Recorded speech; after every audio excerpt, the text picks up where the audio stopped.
Last এপিসোডে আমরা দেখেছিলাম শাইয়ান তার সেকেন্ড ট্রায়াল শুরু হতেই কিউনারের সাহায্যে সেই ইলিউশন বডির ভেতর থেকে তার সোল বের করে ফেলে আর এর সাথে নিজের ইচ্ছা মোতাবেক সেই ওয়ার্ল্ড ম্যানিপুলেট করতে শুরু করে, যেখানে সে এক এক করে ভিন্ন ভিন্ন অনেকগুলো লাইফ স্পেন্ড করে। আর কিছু সময় পরই সে সেই ট্রায়ালও কমপ্লিট করে ফেলে। সবশেষে আমরা দেখেছিলাম তো সেই ট্রায়ালের মধ্যেই এরকম এক স্টেটের মধ্যে ফেসে গেছে যেখানে তাকে ইভিল সোলগুলো গ্রাস করার জন্য পুরোপুরি ঘিরে ফেলেছে।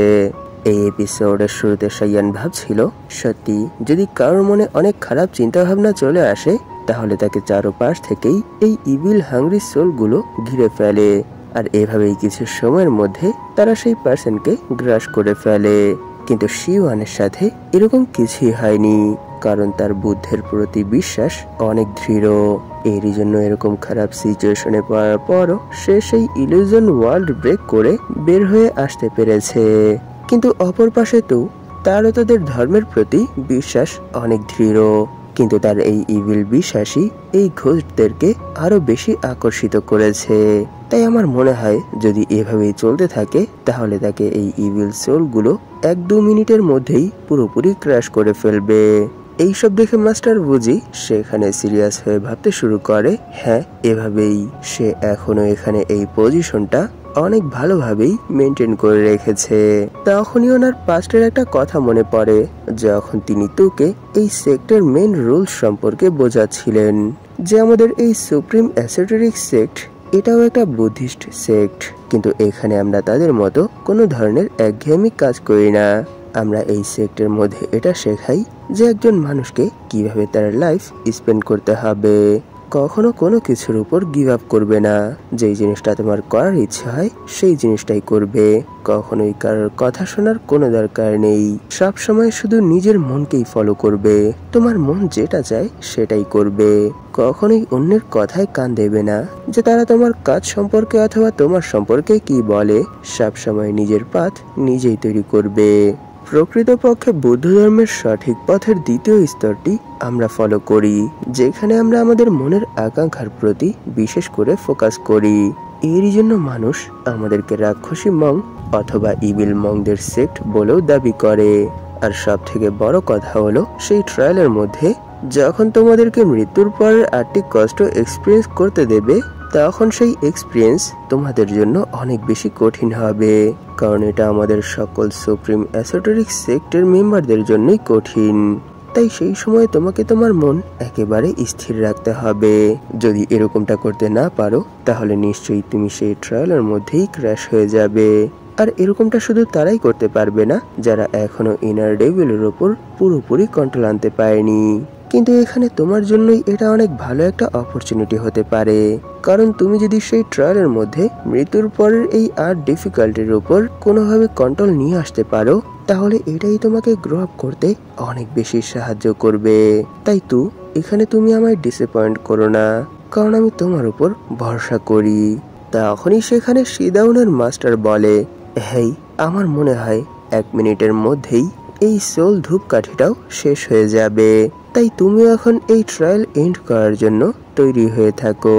এটা শুনে র্যান্ডেনের মাস্টারও এর জন্য এগ্রি হয়ে যায়। আর এরই সাথে যখনই তিনি সেই আর্টিফ্যাক্ট ইউজ করে এই ট্রায়াল এন্ড করবে তখনই ওনার উপর কেউ অ্যাটাক করে দেয়, যার জন্য তিনি আর সেই ইনস্ট্রুমেন্ট বাজাতে পারে না। তখনই আমরা জানতে পারি এই অ্যাটাক আর কেউ না, মাস্টার বুজি করেছে। আপনাদের কি মনে হয় না এখনো এই ধূপকাঠি শেষ হতে আরো কিছু সময় বাকি আছে? তাই আমার মতে এখন এখানে তাড়াহুড়ো করার কোনো দরকার নেই। এইসব শুনে র্যান্ডেনের মাস্টার বলে, ধূপকাঠি প্রায় শেষই হয়ে গেছে, তাই যতক্ষণ পর্যন্ত এর ধোঁয়া থাকবে ততক্ষণ পর্যন্তই তারা সেই ট্রায়ালের মধ্যে আটকে থাকবে। কিন্তু যদি একবার এই সোল ধূপকাঠি শেষ হয়ে যায় তাহলে তারা এই ইলিউশনের মধ্যেই ফেসে যাবে। তাই আমার মতে এখনই তাদেরকে এই ট্রায়াল থেকে বের করে নিয়ে আসার সঠিক সময়। তাই প্লিজ মাস্টার বুজি এখানে আমাদের এই কম্পিটিশনের মধ্যে কোনো ধরনেরই কোনো প্রবলেম করবেন না। এইসব শুনে মাস্টার বুজি সেখানে হাসতে হাসতে বলে, কেন আপনার এটা মনে হয়? আপনাদের এখানে এতটাও কৃপণতা শো করার কোনো দরকার নেই, কারণ এখানে যদি এই সোল ধূপকাঠি শেষও হয়ে যায় এরপরও নতুন আরেকটা জ্বালাতে বেশি হলে 60 টাকা খরচ হবে। এইসব শুনে সেই ওল্ড মং বলে, সত্যি তোমার মন অনেক বিশৃঙ্খল, এরই জন্য এত ছোটখাটো বিষয় নিয়েই এত বেশি এগ্রেসিভ হয়ে গেছো। আর পাশ থেকে র্যানের মাস্টার বলে, প্লিজ এখনো সময় আছে, এই সব কিছু ছেড়ে দিন। আর সেখানেই শিদাউনের মাস্টার বলে, হ্যাঁ আমি বুঝতে পেরেছি, মাস্টার বুঝি নিশ্চয়ই এই জিনিসটা জানেন যে ওনার ডিসেবল যদি কোনোভাবে এই ট্রায়াল কমপ্লিট করতে পারে তাহলে তার অনেক ফায়দা হবে। নিশ্চয়ই মাস্টার বুঝি এখনো এই জিনিসটা বুঝতে চাচ্ছেন না যে এখানে ওনার ডিসেবলের সাথেই কোনো না কোনো প্রবলেম হচ্ছে, যার জন্য এখন আর এখানে সে এই ট্রায়াল কন্টিনিউ করতে পারবে না। আর যদি ফোর্সফুলি এটা সে কন্টিনিউ করে তাহলে তার জন্যই অনেক খারাপ হবে। এইসব শুনে কিছু সময়ের জন্য সেই প্লেসটা একটু শান্ত হয়ে যায়। আর এর পরের মোমেন্টেই মাস্টার বুঝি এক জাম্প করে সেই ওল্ড মংয়ের কাছে চলে আসে আর বলে, আমার ডিসেবল অনেক বেশি ট্যালেন্টেড আর আমার তার উপর পুরো বিশ্বাস আছে যে কিছু সময়ের মধ্যেই সে তার ট্যালেন্ট ইউজ করেই এই ট্রায়াল খুব সহজেই কমপ্লিট করে ফেলবে। তাই আমার মতে এখানে তাকে আর একটু সময় দেওয়া দরকার। এইসব শুনে র্যানের মাস্টার সেখানে একটু রেগে বলে, মাস্টার বুঝি এই কম্পিটিশনটা শুধু তোমাদের সেক্টর ডিসেবলদের জন্য না, এখানে তার মতোই আরো অনেকগুলো সন্ন্যাসী আর সন্ন্যাসিনী আছে, তাই আমার মতে তোমার জন্য এই ট্রায়ালের মধ্যে কোনো ধরনের কোনো প্রবলেম ক্রিয়েট করাটা অনেক খারাপ হবে। আর এইসব শুনে শিদাউনের মাস্টার বলে, হ্যাঁ সে ঠিক বলেছে মাস্টার বুঝি, এখনো সময় আছে, আপনি এখানেই থামুন। আর এইসব দেখে সেই ওল্ড মং বলে, মাস্টার বুঝি আমি বুঝতে পারছি না আপনি এখানে এইসব কিছু কেন করছেন।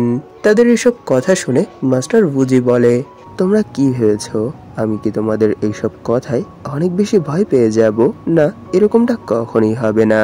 এটা বলেই তিনি সেখানে কোনো এক স্পেল কাস্ট করে, যার জন্য ওনার পেছনে অনেক বড় এক আবতার ক্রিয়েট হয়ে যায়। আর এরই সাথে তিনি সেই আবতারের সাহায্যে তাদের উপর অ্যাটাক করে বলে, আজকের এই সুযোগটা তোমাদের আমার ডিসেবলকে দিতে হবে, নইলে এইসব বলতে বলতেই তিনি বুদ্ধের সেই বড় স্ট্যাচুর উপর অ্যাটাক করার জন্য চলে যায়। এইসব কিছু দেখে সাইয়ান সেখানে অনেক বেশি শক হয়ে যায়। আর এরই সাথে সে সেখানে ভাবতে শুরু করে, আমি বুঝতে পারছি না এখানে তার প্রবলেমটা কোথায়। আর কিছু সময়ের মধ্যেই তো এই ট্রায়াল শেষ হয়ে যাবে, কিন্তু এর আগেই তারা এর মধ্যে বিশৃঙ্খলা সৃষ্টি করে দিয়েছে। এই ট্রায়ালের ডেট আকপিচ করা যাবে, কিন্তু আমার সিস্টেমের ফ্র্যাগমেন্টের কি? যদি এই কম্পিটিশন এখানেই বন্ধ হয়ে যায় তাহলে তো আমার মনে হয় না আমি সেই ফ্র্যাগমেন্ট টাচও করতে পারবো।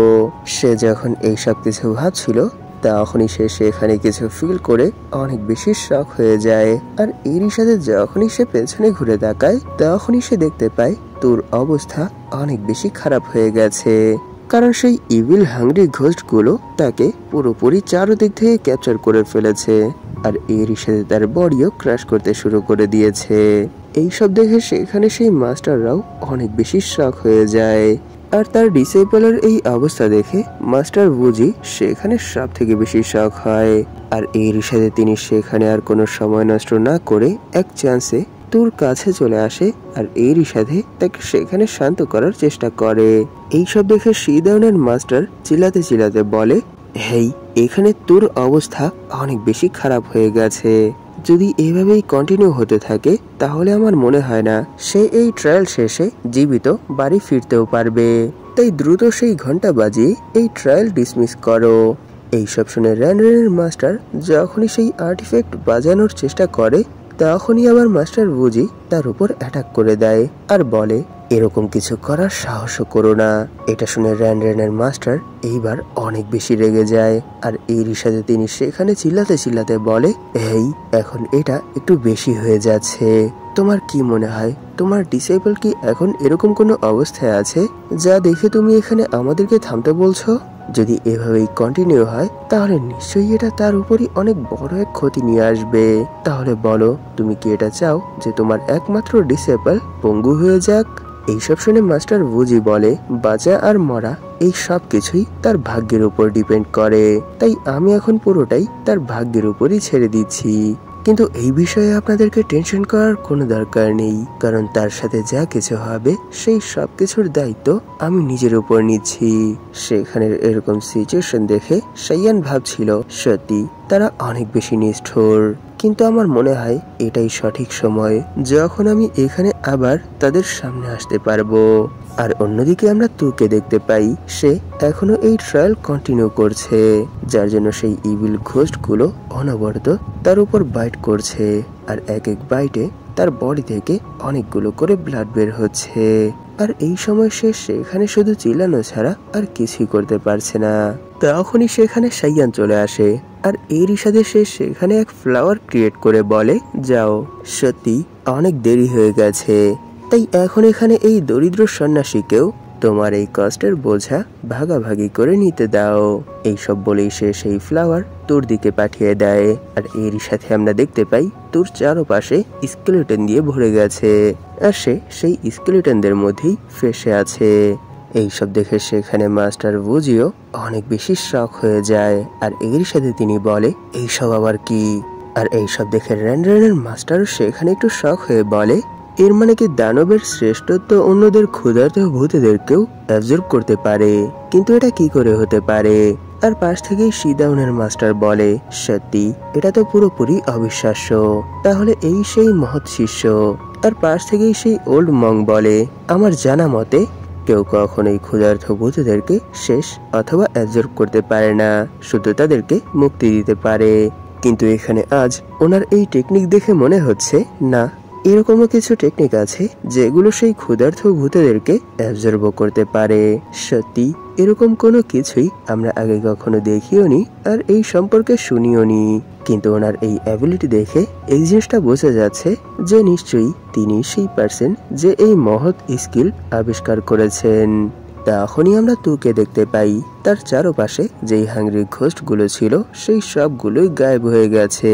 আর এই সময় তার চারপাশে ব্লু অরা রিলিজ হচ্ছিল আর এরই সাথে সেও সেখানে তার চোখ খুলে ফেলেছে, কিন্তু সে এখনো অনেক বেশি ইনজার্ড ছিল। তখনই সে সেখানে কাঁপতে কাঁপতে উঠে দাঁড়ায় আর বলে, মাস্টার মাস্টার আমি এটা করে দেখিয়েছি। এটা শোনার সাথে সাথেই মাস্টার বুজি তার কাছে চলে আসে আর বলে, সত্যি সত্যি তুমি এখনো আমাকে ছেড়ে যাওনি, যদিও তুমি এই সময় অনেক বেশি ইনজার্ড হয়ে আছো, এরপরও তুমি শেষ পর্যন্ত হাল ছাড়োনি। আর আজ এখানে তুমি নরকের 8টি শাস্তি উপভোগ করেছো। এটা তোমার আজ পর্যন্ত যতগুলো পাপ কাজ ছিল সেই সব পাপ কাজের প্রায়শ্চিত্ত ধরে নাও। আর এরই সাথে নতুন উদ্যোগে আবার সামনের দিকে এগো। আর এরই সাথে তিনি সেখানে ওনার ডিসাইপলকে বলে, সত্য বলতে কি, এখানে তোমার সন্ন্যাসী শ্যানসুকে ধন্যবাদ জানানো দরকার, কারণ সে যদি এখানে তোমার উপর থেকে সেই ইভিল হাংরি সোলদেরকে অ্যাবজর্ব না করতো তাহলে তুমি কখনোই এই ট্রায়াল কমপ্লিট করতে পারতে না। এইসব শুনে তু সেখানে সাইয়ানকে গ্রিট করে এর জন্য ধন্যবাদ জানায়। এটা শুনে সাইয়ান বলে, যদি কেউ নরকেও কষ্ট পেয়ে থাকে এরপরও আমি তাকে সাহায্য করার জন্য আমার সর্বোচ্চ চেষ্টা করব। এইসব বলে সাইয়ান ভাবছিল, সত্যি তার বডির চারপাশে যেই ইভিল সোলগুলো ছিল সেগুলো আমার সেই ডিমনিক টেকনিকের সোলগুলোর জন্য অনেক ভালো খাদ্য ছিল। আর আমি এটা জানতাম যে যখনই তার বডির উপর থেকে সেই সবগুলো সোল গায়েব হয়ে যাবে তখন সেও এই ইলিউশন ওয়ার্ল্ড ব্রেক করে বের হয়ে আসবে। সত্যি এখানে তো তাকে সাহায্য করে আমারই ফায়দা হয়েছে, কারণ এখন আমার সেই ইভিল ঘোস্টগুলো আগের থেকে অনেক বেশি স্ট্রং হয়ে গেছে। আর দূর থেকে এই সব কিছু দেখে মিস শিদাউন সেখানে অনেক বেশি ইমপ্রেস হয়ে যায়। আর এরই সাথে তিনি বলে, সত্যি সন্ন্যাসী শ্যানসু কতটা মহান, কারণ তিনি এখানে কত সহজেই এই কথাটা বলে দিয়েছে যে যদি কেউ নরকেও থেকে থাকে তাহলে আমি তাকে সাহায্য করার জন্য আমার সর্বোচ্চ চেষ্টা করব। তখনই সেখানে সেই ওল্ড মং বলে, আমাদের এই ট্রায়ালের মূল উদ্দেশ্যই হলো নতুন কিছু শেখা আর এরই সাথে নতুন কিছু এক্সপিরিয়েন্স করা। তাই আমাদের এই ট্রায়ালের রুলস সব সময় একই থাকে যে যেই পার্সন এই ট্রায়াল কমপ্লিট করে সর্বোচ্চ শিক্ষা গ্রহণ করতে পারবে সেই এই কম্পিটিশনে বিজয়ী হবে। যদিও এখানে সন্ন্যাসী শ্যানসুর সাহায্যে এই ট্রায়াল কমপ্লিট করেছে, কিন্তু এতে কোনো সমস্যা নেই, সে তো এই ট্রায়াল কমপ্লিট করেছে, তাই সেও এখন এই থার্ড ট্রায়ালের যোগ্য। এইসব বলেই তিনি সেখানে র্যান্ডারের মাস্টারকে বলে, মাস্টার বুজি এখানে এই জন্যই বিরোধ করছিল আর কিছুটা সময় এই জন্যই চেয়েছিল যাতে করে এখানে ওনার ডিসেবল এই ট্রায়াল কমপ্লিট করতে পারে, কিন্তু এখন যেহেতু মাস্টার শ্যানসুর সাহায্যে সে এই ট্রায়াল কমপ্লিট করে ফেলেছে তাই আমার মনে হয় না মাস্টার বুজি আপনাকে এখন আর এই ট্রায়াল শেষ করার জন্য এই ঘন্টা বাজাতে বাধা দেবে। এর মানে এখন আমরাও শান্তির জন্য এক ধাপ পিছিয়ে যাচ্ছি। ঠিক আছে? এইসব শুনে র্যানের মাস্টার বলে, হ্যাঁ ঠিক আছে, যেহেতু আজ বুদ্ধির আশীর্বাদ দিবস, তাই আমার মনে হয় না এখানে আমাদের বুদ্ধ মূর্তির সামনে লড়াই করাটা ঠিক হবে। এরই জন্য আজ যেন এখানে কোনো ধরনের কোনো বিশৃঙ্খলা না হয়, তাই আমরাও এখানে এক ধাপ পিছিয়ে যাচ্ছি। এইসব বলেই তিনি সেখানে সেই আর্টিফ্যাক্ট বাজিয়ে এই ট্রায়ালের সেকেন্ড রাউন্ড এখানেই শেষ করে দেয়। আর এর সাথে এখানে যতগুলো মং এই ট্রায়ালে পার্টিসিপেট করেছিল তারা সবাই সেই ইলিউশন ওয়ার্ল্ড ব্রেক করে তাদের সেন্সে ফিরে আসে। আর এর সাথে কাঁদতে কাঁদতে বলে, কি এটা কি হচ্ছে? এর মানে নিশ্চয়ই এখন আর আমরা থার্ড ট্রায়ালে প্রবেশ করতে পারবো না। সত্যি এটা কতটা লজ্জার। তখনই সেখানে মাস্টার বুজি তার ডিসেবল তুকে বলে, চলো আমরা এখন এখান থেকে ফিরে যাই, আমাদের আর এখানে থাকার কোনো দরকার নেই। এটা শুনে তু বলে, মাস্টার আপনি এসব কি বলছেন? যেহেতু আমি এখানে এই সেকেন্ড ট্রায়ালে উত্তীর্ণ হয়ে গেছি, তাই এখানে তো থার্ড ট্রায়ালে পার্টিসিপেট না করে হার মেনে ফিরে যাওয়ার কোনো প্রশ্নই আসে না। এইসব শুনে মাস্টার বুজি বলে, আমরা আমাদের লক্ষ্যে পৌঁছে গেছি, আর এমনিতেও তুমি এখানে অনেক বেশি ইনজার্ড হয়ে আছো, তাই আমার মনে হয় না আমাদের আর এখানে এই ট্রায়াল কন্টিনিউ করাটা ঠিক হবে। এইসব শুনে তো বলে, না মাস্টার আপনি এসব কি বলছেন? যদি আমরা এত দূর আসার পরও কিছু না করেই এখান থেকে ফিরে যাই, তাহলে সেই ভদ্র মঙ্গলও আমাদেরকে নিয়ে হাসাহাসি করবে, আর আমি কখনোই আমার জন্য এরকম কোনো কিছুই হতে দিতে পারবো না। মাস্টার আমি এখনো এই ট্রায়াল কন্টিনিউ করতে পারবো। এইসব কিছু দেখে শিদাউন বলে, সত্যি আমি তো ভেবেছিলাম সুপ্রিম এসোটেরিক সেক্ট প্রতিবারের মতোই সেকেন্ড ট্রায়ালে হেরে যাবে, আর এরই সাথে তারা আবার নিজেদের সেক্টে ফিরে যাবে। কিন্তু এইবার কিছু ভিন্ন হয়েছে, কারণ আজ এখানে তো এই সেকেন্ড ট্রায়ালে উত্তীর্ণ হয়ে গেছে। এইসব শুনে র্যান বলে, কি সে উত্তীর্ণ হয়েছে? হ্যাঁ, যদিও সে এখানে উত্তীর্ণ হয়েছে, কিন্তু এরকমটা সে নিজের যোগ্যতায় করতে পারেনি। যদি এখানে মাস্টার শ্যানসু তাকে এতে সাহায্য না করত, তাহলে আমার মনে হয় না সে কখনোই এই ট্রায়াল কমপ্লিট করতে পারত। তখনই সেখানে অ্যানাউন্স হয় যে সেকেন্ড ট্রায়াল শেষ হয়ে গেছে, আর এই ট্রায়ালের মধ্যে শুধুমাত্র 3 জন উত্তীর্ণ হয়েছে। তারা হলো সন্ন্যাসী শিওয়ান, সন্ন্যাসী তু আর সন্ন্যাসী শ্যানসু। এইসব শুনে সেখানে যেই সন্ন্যাসীগুলো সেকেন্ড ট্রায়ালে পার্টিসিপেট করেছিল কিন্তু জিততে পারেনি, তারা একটু শক হয়ে উপরের দিকে তাকায়। তখনই সেই ওল্ড মং আবার অ্যানাউন্স করে যে কিছু সময়ের মধ্যেই তৃতীয় ট্রায়াল স্টার্ট হয়ে যাবে, তাই এখন আপনাদের মধ্যে যারা দ্বিতীয় ট্রায়ালে উত্তীর্ণ হয়েছে তারা প্লিজ সামনে এগিয়ে আসুন। আর এই কম্পিটিশন সম্পর্কে একটা কথা আগেই জেনে রাখুন যে এই ট্রায়াল আগের 2 ট্রায়ালের মতো বিশ্বাসের উপর বেস করে হবে না, এটা হবে বুদ্ধের উপাসনার উপর বেস করে। তাই প্লিজ আপনারা এই থার্ড ট্রায়ালের জন্য নিজেদেরকে প্রস্তুত করুন। এখানে ওল্ড মংয়ের এই থার্ড ট্রায়ালের অ্যানাউন্সের সাথেই এপিসোড এখানেই শেষ হয়ে যায়। নিশ্চয়ই আপনারাও এই জিনিসটা নোটিস করেছেন যে কিছু সময় যাবত আমি একটু বেশি লেট করে ভিডিও ছাড়ছি। এর মানে সময় না, এর মানে দিন। এর কারণ কিছুদিন যাবত রাতে বৃষ্টি হচ্ছে, আর এই 2-1 দিন আমি একটু ব্যস্ত ছিলাম, কারণ ভার্সিটি থেকে একটা ট্যুরে নিয়ে গিয়েছিল, আর এখনো সেই ট্যুরের প্রেসার আমার ব্রেনের মধ্যে আছে, যার জন্য না জানে আমি কেন শোয়ার সাথে সাথেই ঘুমিয়ে পড়ি। 2-1 দিন ধরে তো আমি দুপুরেও ভাত খেতে পারছি না, কারণ ঘুম থেকে উঠে দেখি 6টা-7টা বেজে গেছে, যার জন্য আমি এত চেষ্টা করার পরও ভিডিও সময় মতো কমপ্লিট করতে পারছি না। নিশ্চয়ই যদি ফিউচারে এরকম আর কোনো প্রবলেম না আসে, তাহলে আমি আবার আপনাদের জন্য ঠিক আগের মতোই ভিডিও কন্টিনিউ করে যাব। ভিডিওটা শেষ করার আগে আপনাদের কাছে আমার একটা রিকোয়েস্ট আছে। আপনাদের মধ্যে যারা এখন পর্যন্ত এই চ্যানেলটাকে সাবস্ক্রাইব করেননি, তারা প্লিজ সাবস্ক্রাইব করে দিন, আর এরই সাথে এই ভিডিওটাতে একটা লাইক করে দিন, যাতে করে ইউটিউব এই ভিডিওটাকে নতুন নতুন মানুষের কাছে পৌঁছে দিতে পারে। ধন্যবাদ আপনাদের এই পর্যন্ত দেখার জন্য। তাহলে দেখা হবে এর পরের এপিসোডে।